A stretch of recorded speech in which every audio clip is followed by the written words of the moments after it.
I think the question is we have to stop focusing on competition and focus on whether or not you're a good teammate. Mhm. Because you can be highly competitive, want to win every game, want to be the best at every training, and not emotionally step on people. Mhm. So this is why coaches are so critical, because coaches have to create that environment and training that allows for that to happen.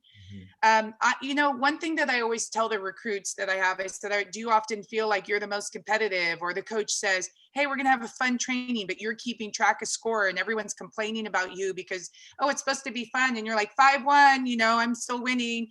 Like, that's the player I want. Like someone who's like, I know it's supposed to be fun, but winning's fun. I like to win. Like I'm a competitive person.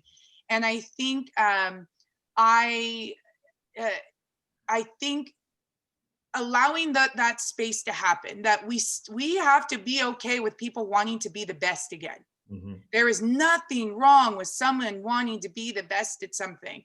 My Mhm. sister, she often talked to me in school. They go to a school and her sons are very athletic. Mhm. And so one of her sons was so athletic that they decided not to do this sport comp. They have a day of like Olympics, and they decided to give everybody one.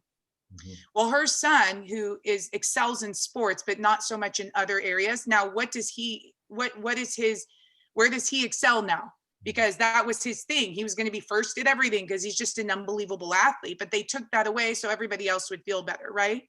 But we don't do that in band. You have first flute or first piano. So why can't we have everybody play piano? Like, so we don't do it in other areas. We don't do it in art competition. It gets the blue ribbon, first place in art, right? You have first flute. You have to audition for dance recitals. But somehow when it comes to sport, we want to neutralize everybody.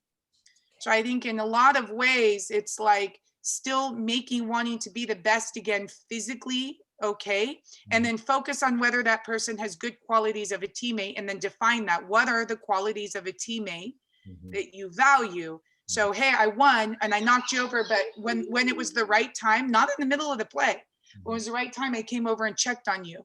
Like, hey, I need it, and I was going for the basket or whatever, but are you okay? That's appropriate.